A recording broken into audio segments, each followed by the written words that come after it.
The information provided in this podcast episode is for entertainment purposes and is not medical advice. If you have any questions about your health, contact a medical professional. This content is strictly the opinions of Lucas Aoun and is for informational and entertainment purposes only. The references, claims, and scientific information linked to any products are only applicable to those listeners who are based in the US. If you are outside the US, this information does not apply to you. It is not intended to provide medical advice or to take the place of medical advice or treatment from a personal physician. All viewers of this content are advised to consult with their doctors or qualified health professionals regarding specific health questions.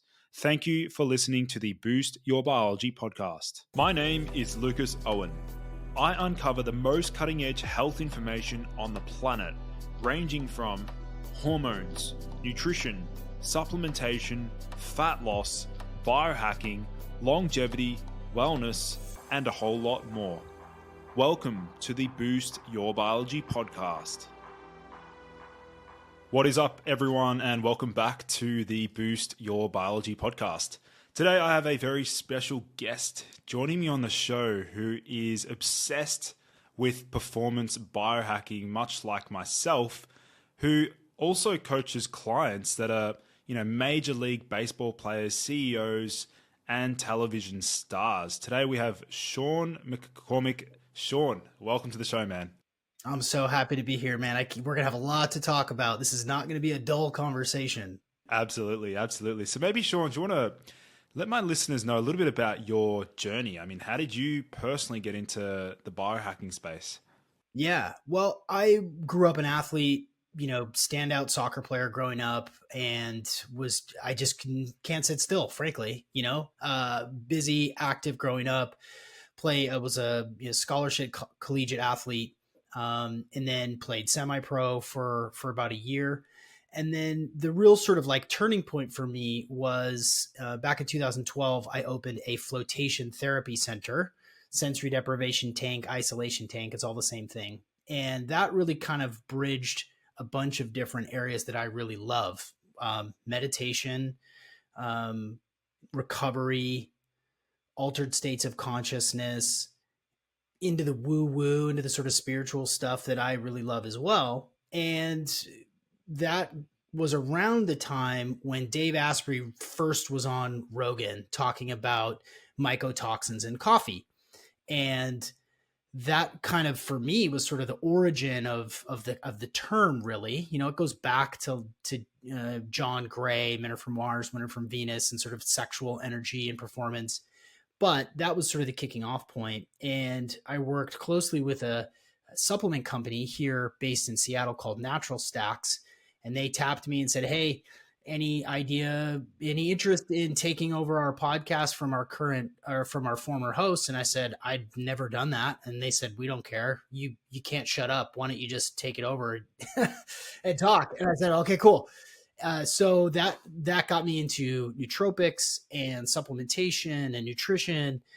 And from there, I got my coaching certification in, kind of transformational is really the technical title, but life coaching. And with my knowledge of sports performance and recovery, nootropics, psychedelics, meditation, it's just this hodgepodge of all this different information that continues to build over and over and over onto itself. And now, like I said before we turned the microphone on, like I know a whole bunch about a little, like just for an example, like I'm going to do a 5-day dry fast next week. And I just got introduced to it in a podcast I recently did with a friend. And so now I'm like all into this, I'm watching YouTube videos. I'm preparing for this 5-day dry fast. And I'm doing it because I believe that we should treat our bodies and our brains as, a testing facility. We should do these experiments to see what works. And I know I'm preaching to the choir, and your audience will resonate with this as well. But how will you know what your optimal testosterone is? How will you know what your optimal nutrition is for this phase of your life? How will you know unless you test it? So I'm just going to not eat or drink 4 or 5 days coming up next week and see how it goes. So it's always building. I'm always learning new things and trying new things to figure out what works best for me, because I feel like not only do I want to live a long and healthy life, I want to have a really long health span, but in addition to that, I want practical performance. I want to be able to be a mofo in the gym. I train jujitsu, 4 or 5 nights a week.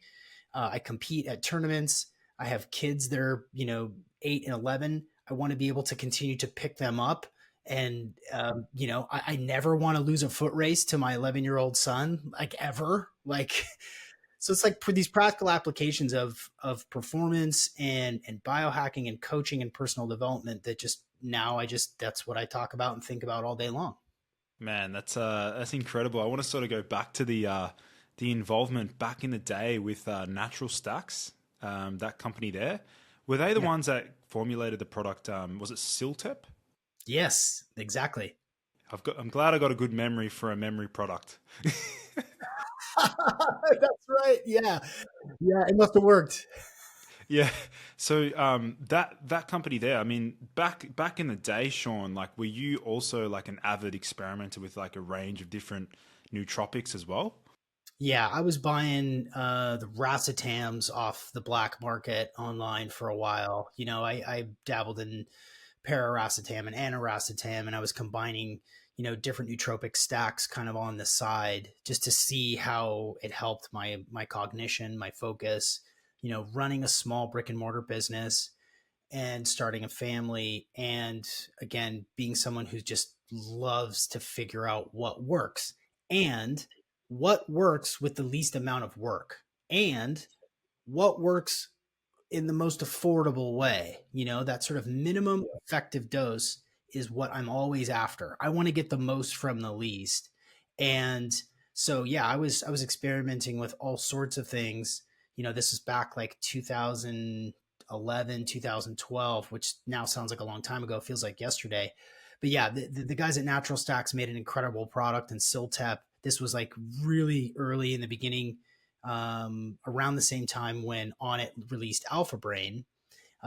Siltep is now called Neurofuel, which is still an amazing product. And then they just released these Focus Bites. This is they don't pay me anymore, but I love this stuff. These Focus Bites are excellent. So it's 14 micrograms of B12 and 100 milligrams of paraxanthin, which is a precursor, maybe not precursor, but basically the effective component in caffeine. So if I, that sort of focus and drive and memory and that doesn't have the same jitteries that caffeine has. So yeah, I've always been into it. Yeah, awesome. No, definitely. With what you said before about like trying to get the most out of the least amount of work, and it's like and then consistently like being able to like tap into these biohacks that are like just quick. Some of them can be free, some of them can be like really advanced. Like sort of talk us through some of the like game changing biohacks that you personally still do till to this day. Dude, I'm looking at the reason I'm shaking my head is because I'm looking around at my desk and I have, I've got red light, I've got red lights. So you asked me which are the most effective, which are the most, uh, enduring. This is a red light cup. So this is red light for the testicles. This is called the Optimus Red. I use this every single day. It's photobiomodulation specifically for the testes, but it also can be used, for, placement on acute injury, bruises, twists, that you get from jujitsu. So I use this every day. I am a huge fan, too much, of nicotine. So Zyn, 6 milligrams of Zyn is a pretty effective tool for focus and energy. I use that every day. The ones that are the most impactful often are the free ones. Intermittent fasting changed my physique and changed the way that my body functions. The ice barrel in my backyard is something that I don't use every day, but I use probably 3 or 4 days a week, and I time it around my workouts so that I don't like curtail muscle building. So I don't really use it as recovery. I use it as almost like a pre-workout, so that when I do my workouts, I'm getting better blood flow to the muscles. This necklace that I'm wearing is called Biogeometry. I was going to Yeah. ask about that, man. That's the first thing that I'd noticed. I'm like, I want to find out what that is. So I'm going to take this off and show it to the camera. So this is called Biogeometry.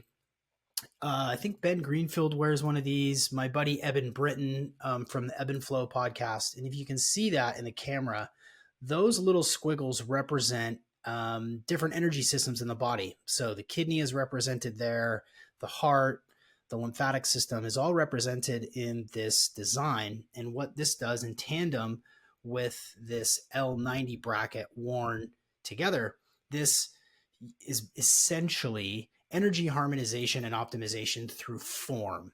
The work, again, it's called Biogeometry. The work done by Dr. Ibrahim Karim, who is an Egyptian architect, designer, savant. I had his daughter Doria on the podcast a number of years ago, and it's something as simple as wearing this pendant. When I first put it on, and I describe this the same way, I felt like a tree with roots deep into the ground, with big, tall limbs reaching up to the sky. It was like a really fortifying sort of sensation. So I wear this every single day. They make stuff for the home. They've done studies on EMF mitigation in the Swiss Alps in communities where people were being negatively affected from cell phone towers. So this thing is amazing, and I wear it each day. From a supplemental perspective, I'm a big fan of a whole bunch of different stuff. The way that I think about biohacking, and I know that some of the people who I really, really appreciate, like Paul Chek, doesn't like the term, right? And I get it, because biohacking, some people think about microchips, transhumanist microchips inserted. Neuralink is technically biohacking. You're hacking the bio. So the way that I think about it is managing and controlling what goes in you, on you, and around you for optimal performance. So that means, what are you putting in your mouth? What are you putting on your skin that absorbs, that goes in you? What kind of water are you drinking? I haven't drank tap water in 17 years. The water we drink at my house is gathered at an artesian spring that happens to be just a few miles from the house. So that's in you. On you is the clothes that you wear, the the sunlight that you are exposed to on a day-to-day basis, or not so much, because I live in Seattle and I barely see it. And then around you gets to, what's the air quality like in your home? Is there mold inside your house? Do you sleep with a Wi-Fi router 6 feet from your bed? You are cooking yourself. Do you drive a Tesla and you're basically cruising around in a microwave all day long? If you get a phone call inside your Tesla, you are basically like, you're microwaving yourself. So in you, on you, and around you, this sort of practical application of biohacking also includes ancient wisdom. This is like eating pine pollen, sunning your butthole, not eating or drinking for 5 days. These sorts of Ayurvedic or Chinese herbalism combined, these ancient practices combined with cutting edge technology like red lights for your nuts. This is how I see biohacking in a practical way. Yeah, I'm glad you mentioned like the diversification and like looking at things that like we put onto our body, in our mouth. Like it's a very holistic approach. And I think when people hear that term biohacking, a lot of people just like, they're like, oh, like they immediately frown at it, and they're just sort of like, oh, this sounds like too obscure. But I guess like one thing that you're probably really good at doing as well is like educating and showcasing these novel or unique like health hacks that I guess it's like a certain caliber of the population or a certain demographic that are like open minded. And I also would like to sort of segue into like psychedelic medicine because I mean, I'm sure you have seen this probably, but like either yourself or with clients around psychedelics actually opening up the mind, being open minded to actually exploring this whole space. So, do you want to sort of touch on, yeah, your integration with psychedelics? Yeah, it's about experimentation. It's about trying things out. It's about perturbing the status quo to learn something that you can grow from. And the psychedelic first, second, and now third wave has gone through this, free love and, hula hoops at Woodstock. Now, into microdosing LSD, MDMA, or psilocybin in Silicon Valley to make you a better, software engineer. It all works the same way, is that it shifts your perception in such a way that you can learn about yourself. You can learn, oh my gosh, even a small dose of psilocybin is going to show you that you can think in a different way. And oftentimes that I see with myself and with the clients that I work with in a psychedelic capacity is when you feel good, or you feel when you're in an altered state of consciousness, you get some perspective about how your default is. Like, man, I'm walking around with crazy stress all the time. I didn't even realize I was doing that. And this default is actually part of the scientific explanation for what's happening. We have what's called the default mode network. And the default mode network is a part of our brains that basically, when you don't have very much stimuli, what is your baseline? What is your baseline for temperament or self-reflection or what you tend to think about? The default mode network is quieted when we meditate. It's quieted when we are in 90 minutes in 1,000 pounds of Epsom salt in a float tank. This default mode network, in my opinion, is sort of the seat of the ego. This default mode network is kind of running the show. How you think of other people or how you see yourself is all kind of entwined in this default mode network. And when you take a psychedelic, you are shifting that perception. Now, what I think is a lot of people are missing is, yeah, you take 5 grams of psilocybin, you're going to have a pretty interesting afternoon. Like, you're guaranteed. And it could be the most profound afternoon you've ever had in your entire life. The thing that I think people miss is taking those insights, those lessons, those, self-therapy and processing trauma, and then leading to behavior change afterward. So if you take a psychedelic and your body is sore because you're 100 pounds overweight, well, link that into a behavior change because you've perturbed your perception and you're seeing yourself in a different way. And then you can maybe start to go for walks and drink more water, right? Or ground, or, shift your diet.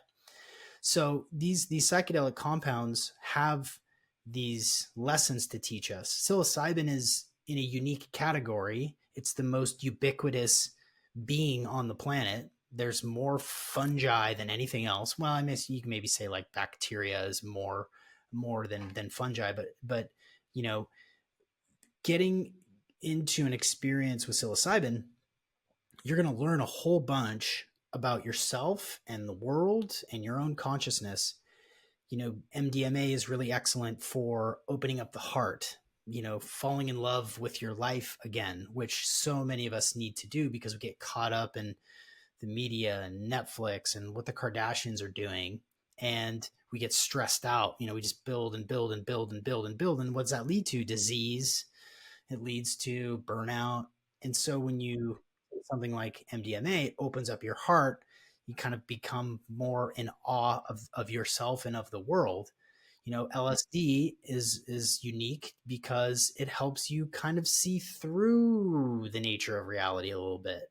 Kind of helps. It's oftentimes the sort of experience that you have is similar to the Matrix. You take a couple of hits of LSD and go for a hike, and then all of a sudden you can see through trees. You can see the sort of cellular structure. You're witnessing photosynthesis, and it sounds bananas.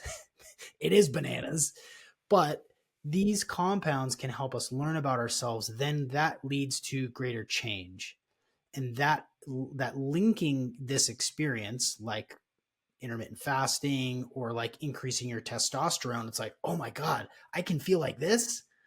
Oh, I want to make some changes because I really enjoy how good it feels to increase my testosterone. Similarly to a psychedelic, when you take this and then you link it into behavior change, then your whole world shifts. Like the world is a different place after you kind of take the coin and you look at the other side of it and you're like, oh my gosh. And then you're like, you look at the third side of the coin, which is the ridge around the coin. You're like, oh, I didn't even think of that. So these experiences are extremely beneficial and extremely helpful for so many people to just shake up the snow globe a little bit, just kind of like shake the dust off and move forward in your life in a different way.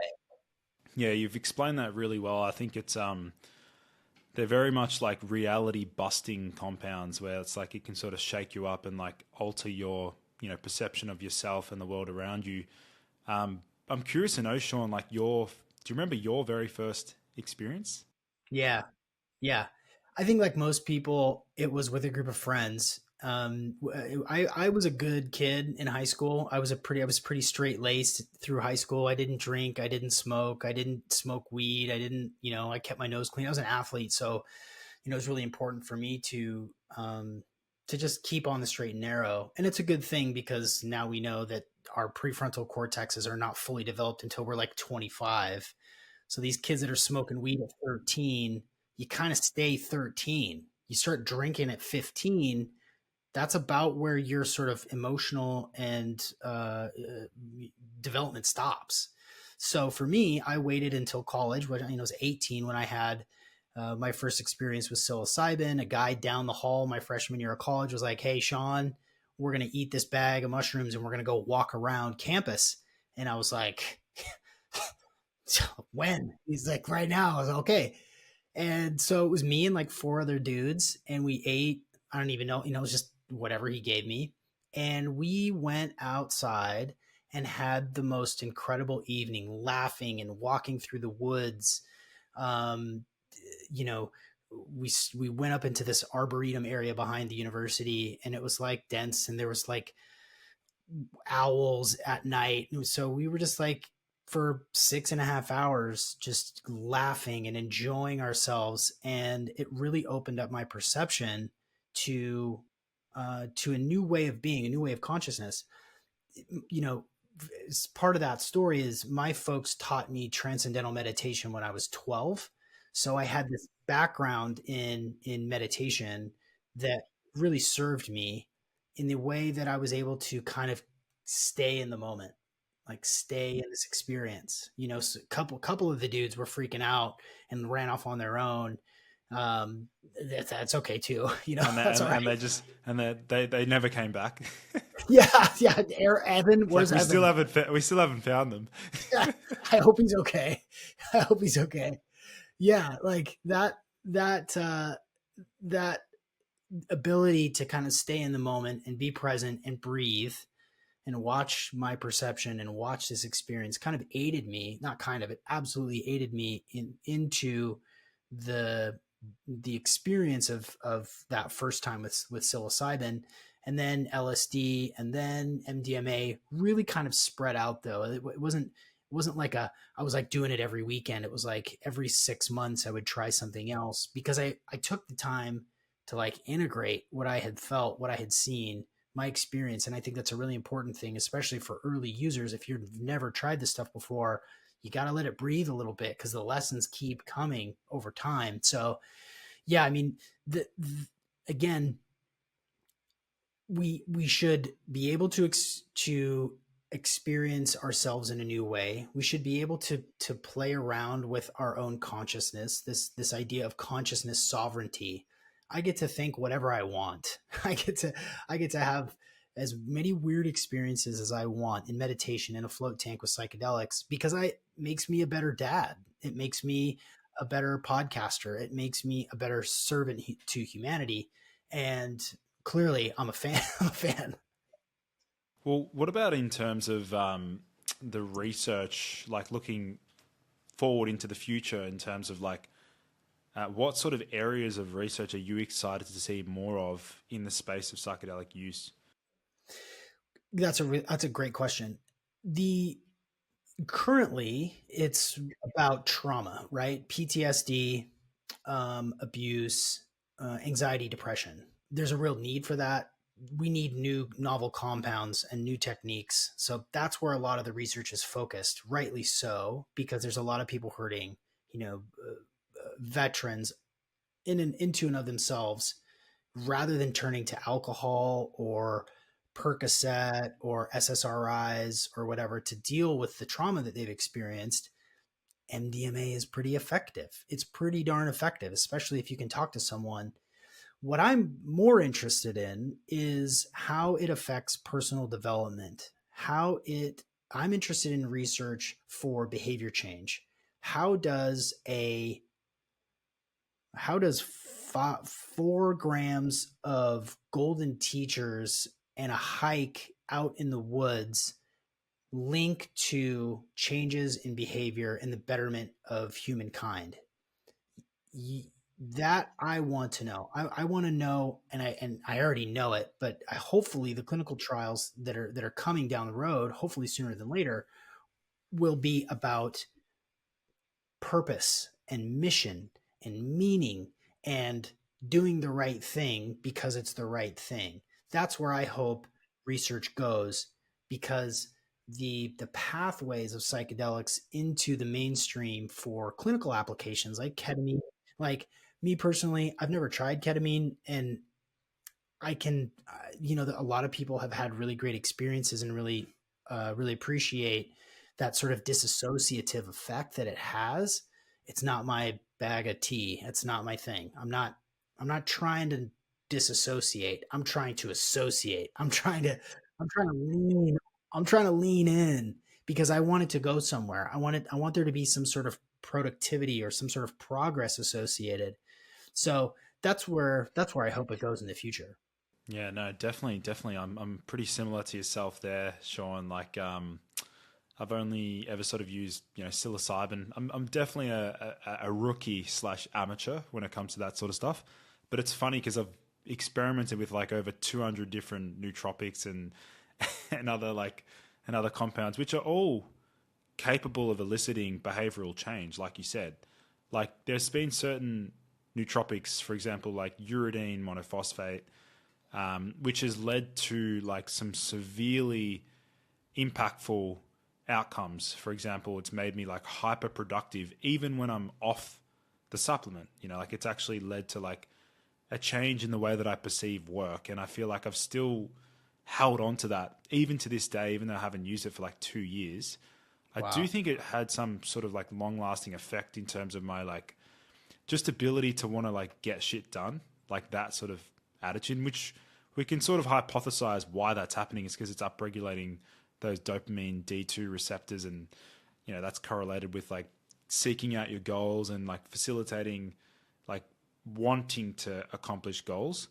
Mm. So I think it's definitely it's an exciting space to keep an eye out for, and I think, like you said, we're just at the infancy of the research. But in terms of identifying how they can impact purpose, meaning, and mission, like you said, that is going to be really cool. Like that is going to be because that's what people, that's what a lot of people hate about their life is that they don't feel like they have that sense of purpose, mission, or meaning.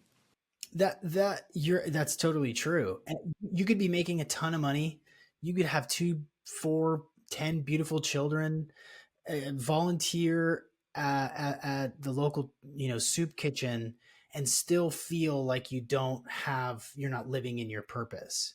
And these are the people that I work with, that really from all over the world, that come to work with me, and sometimes aided with psychedelics and sometimes not.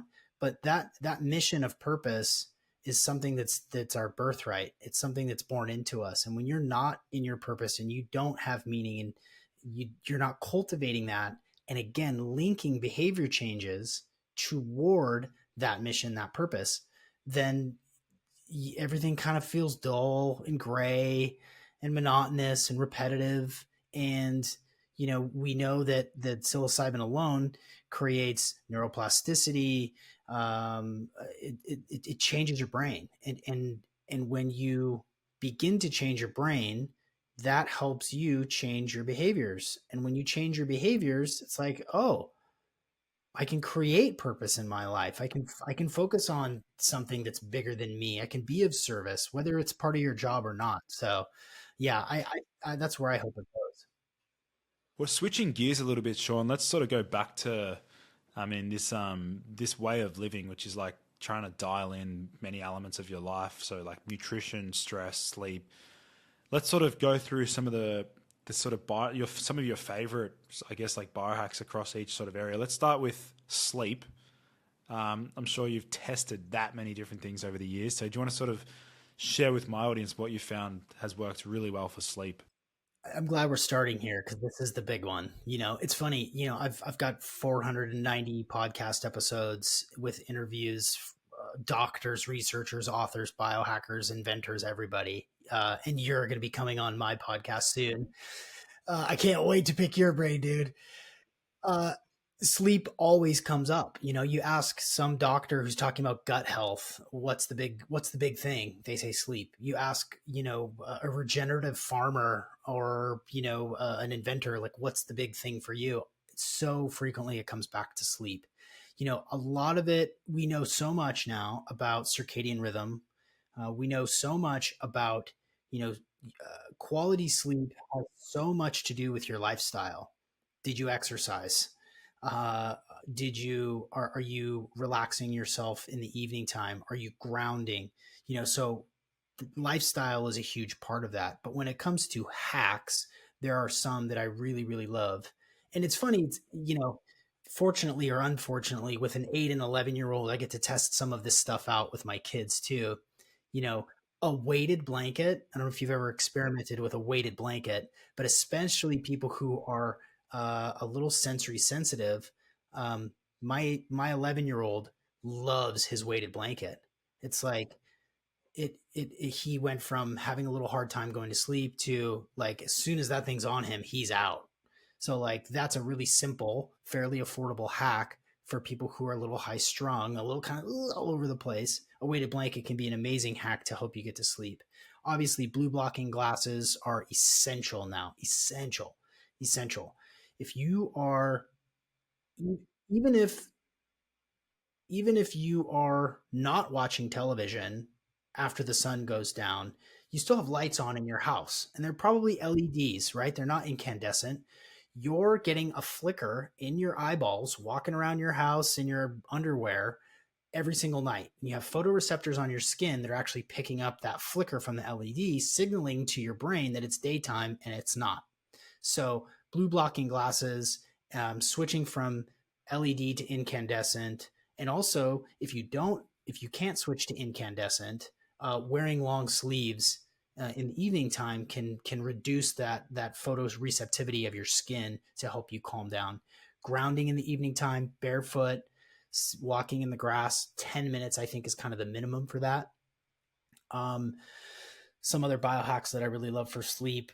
Here's one that's off the wall, but I've talked about this so many times, and this is crazy effective for dudes. So guys over the age of 35, tend to wake up to piss at like 2 or 3 o'clock in the morning regularly. There's a lot of possibilities about what's going on there. It could be you're entrained to do that. Your brain thinks that, okay, I did this 2 nights in a row. Okay, now the third night it's just time to wake up and pee. That disrupts your sleep. You turn on the lights. Hopefully you don't. You turn on the lights, you pee, you get back into bed, and you can't go back to sleep. So this is an insane hack that everybody should do. If I don't care how old you are, or if you're a man or woman, one way that you can entrain yourself to not wake up to pee is you're going to think of me. This is kind of devilish, but everyone listening right now, including you, Lucas, you're now going to think about me every time you pee. Pee for 5 seconds and then stop. And hold it for 5 seconds and then pee for 5 seconds and then stop again and then finish. What you're doing is you are entraining your urethra, that sphincter in your pee hole, to be stronger to hold back that urination drive.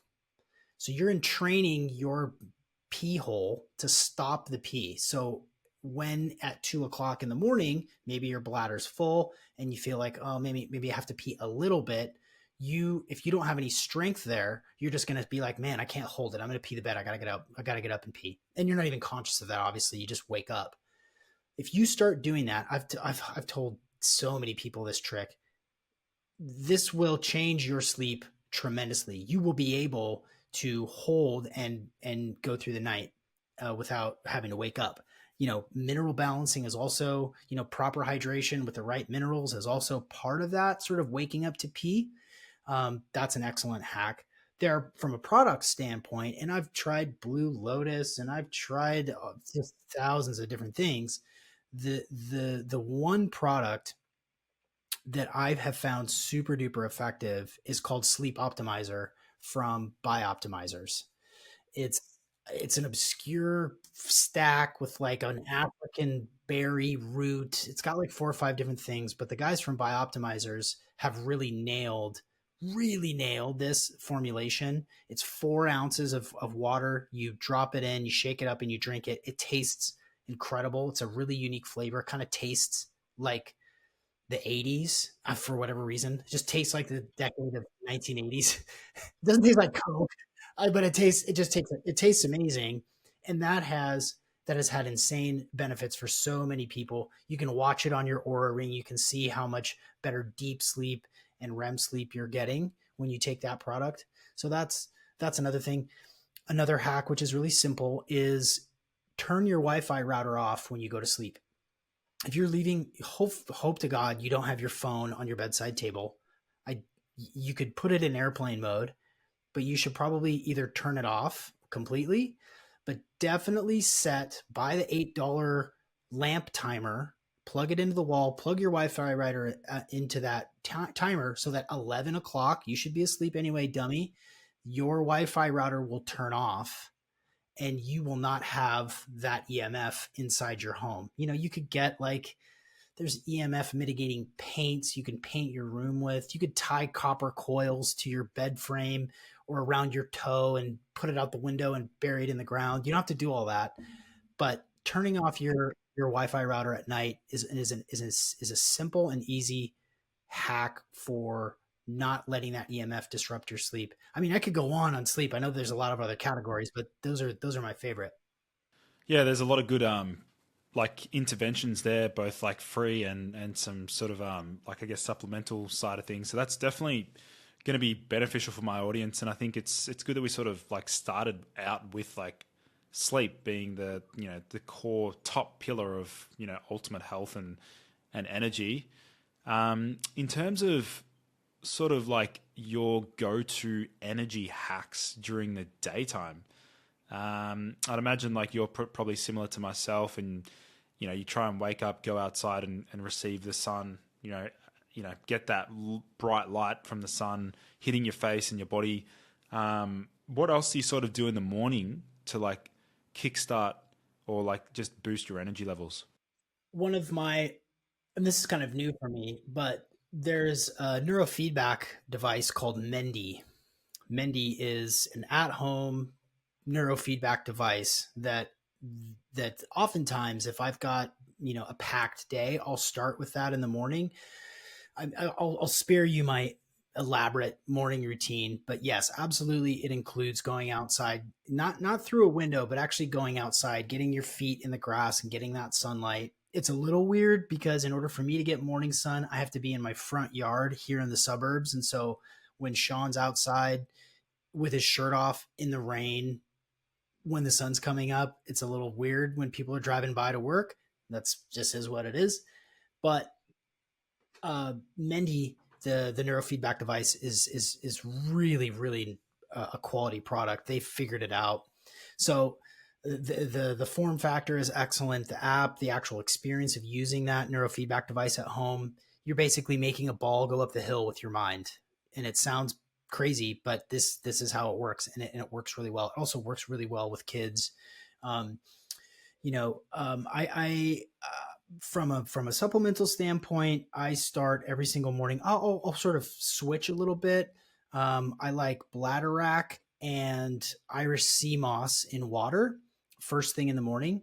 Sometimes I'll do green juice. Sometimes if I'm doing like a pure fast, I won't have anything. I won't have any water at all until Is the rationale for the bladderwrack and the CMOS like purely thyroid support, like straight yep, off the bat?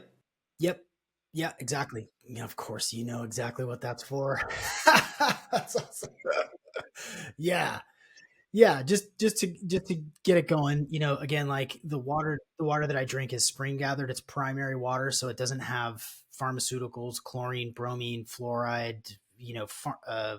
Somebody's birth control that they flush down the toilet. Everybody's got to stop drinking tap water. If you've ever looked at what tap water pipes look like, the insides of them, you will be done drinking tap water. You can go to findaspring.com and find springs local to you where you can go and just go, glass carboys are the best way to gather that water. I use this is fairly impractical. So we use, BPA free plastic, but, and we cycle through those fairly frequently so they don't degrade, but like really high quality water, we'll put some stuff in it. Sometimes I'll spice it up and I'll do mineral drops. Sometimes I'll do element. The coffee that I drink is, in my opinion, the best coffee in the world. It's called Purity. It's um, you can just look it up. I'm sure Lucas is going to put it in the show notes. Um, it's got the it's highest form of antioxidants and the lowest levels of mold. For people in the West, and I'm not sure if this is worldwide, but most antioxidants come from coffee. Most people's most consistent antioxidants are coming from coffee. Coffee's got all these insane, cognitive benefits. So yeah, of course I drink coffee. I've gotten away from like the bulletproof coffee doing ghee or stuff like that. It's just, I don't always want to like have an oily coffee in the morning. So, um, oftentimes I'll do some breath work. I'll do some like breath of fire to kind of just get my blood pumping a little bit. I don't particularly love movement first thing in the morning because I do jujitsu later in the day. But sometimes I'll get up and I'll do. Have you ever heard of the X3 bar? Are you familiar with? That's for me, dude. That's all I do. Like that's a variable resistance training has changed the game. I'm way more strong. I'm way more fit than I was even when I played soccer at a high level, and it's due to the X3 bar. It's a 10-minute workout. Pretty much like hit pretty much all muscle groups just with that one equipment, one device. Basically, it's do you want to sort of explain what it is to the Yeah, listeners? it's a really heavy duty bar with bands. You have a platform and you alternate push day and pull day. They both include legs. So on pull day, it's bicep curls, bent over rows, deadlift, and calf raise. And then push day, it's chest press, crossovers, tricep extensions, military press, um, split squat, and that's it. And it does, you can hammer through a really hard workout in 10 minutes without, and you never get sore because you're not locking out your joints. It's really nice on the body. I'm 41 and, you know, I don't need to be doing, hang cleans. I don't need to be doing back squats at 40 anymore. Like the X3 bar is, and I forgot to mention this earlier, but it's such an effective workout tool. You can travel with it. It's just, for me, it's just beats everything I've ever tried with, I've ever experimented with. So, you know, depending on what my day looks like, then I'll supplement with nootropics. Oftentimes I'll do creatine in the morning. Um, just like anything though, like I go for periods where I won't take anything. I'll like you got to give your you got to go back to baseline from time to time. And for me, like I'm not taking creatine right now. Um, I stopped taking creatine so that I could make weight for a jiu-jitsu competition. I just didn't need to get any bigger. I've also adjusted my X3 workout for strength rather than size.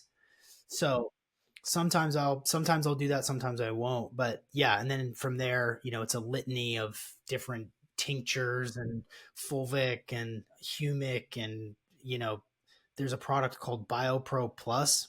I don't know if you've come across this. Insane product. Insane product. It's elk antler velvet, shilajit, and amino acids in a little vial that you shake up and put under your tongue. It is insane. It's an alternative to growth, to like growth hormone. Um, it's made my life better. It's changed. They make a day and a night product. So I do take that most mornings, and I have for a while, and it's just been a I major. have I have heard of I mean one of my close friends recently just tore his Achilles tendon, like ruptured it, which is terrible. Part of the protocol that I put him on was like obviously BPC 157 and a few other peptides as well. Plus, I told him to buy 3 bottles of deer antler Yeah, extract, because if you look at it in traditional Chinese medicine, they literally recommend it to heal tendons, bones, and ligaments due to the growth factors that are contained. So I'd imagine the BioPro product. I actually would like to interview if you know the founders of the company. I'd love to have a chat. absolutely. I'll introduce you to Dustin. The formulation they nailed, and their sourcing for the elk antler velvet is the best in the world. You can find it all over the place, but they've really nailed the processing for the elk antler velvet. So yeah, I'll make myself a little note and intro you. I think he'd be a great interview. It's an insane product. Yeah, there's yeah. Oh, you probably have other categories, so I'll give you a chance to go back in. Yeah, no, definitely, definitely. In terms of, I guess, like um, in terms of your mission at the moment, Sean, like what does that look like now compared to like, 10, 20 years ago? Like where are you at in your, like, I guess, career trajectory? What are you sort of looking to achieve in the next like 10 years or so? Yeah, the way that I have been, the way that I feed my family is coaching. You know, probably similar to you, is working one on one with people who invest in themselves. To know what you know is an incredibly beneficial investment for anybody, especially if you're a guy who's hit a rut. You're 37 and you're just like, I'm just tired all the time. I don't have a sex drive. I'm stressed. I'm fat. I'm lazy, and I don't know what to do. So the coaching that I do is really centered. I coach executives, and like you said in the intro, I work with professional athletes and television stars and CEOs, a lot of executives from around the place. And I'm really picky with who I work with, like because I want people who want to do good work in the world. Like you're not going to see me working with somebody from Enron or anyway. Um, so as far as my purpose is concerned, I want to work with people who can have a big impact so that these movers and shakers that can actually benefit everybody. Sometimes that work is really focused on performance optimization.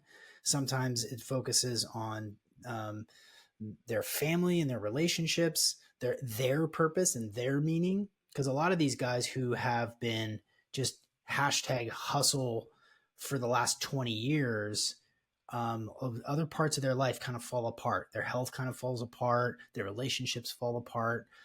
They haven't had fun in like a long time. Not in like golfing and getting hammered at the golf course. Like that doesn't count. So part of my purpose is working one on one with people to help them do good in the world and make an impact. Right now, and I haven't really talked about this very much openly. This is kind of the first time that I've really spoken it out, but I'm working on putting together a psychedelic mastermind for people who want to have the experiences like we've talked about earlier that really changed their mind, like Michael Pollan says, that really shifts their perception so that they can take that experience and then go out and do good in the world. So I'm working with a friend of mine. I'm putting together a psychedelic mastermind here in the States um, that will open people up to the best of themselves and then integrate that in so that they can go um, be change makers and make the world a better place. And I think psychedelics are probably the minimum effective dose. That's the shortest route to really totally rethink how you are and who you be. So that's what's coming down the pike. In addition, as a father, I coach my kids' basketball and soccer teams.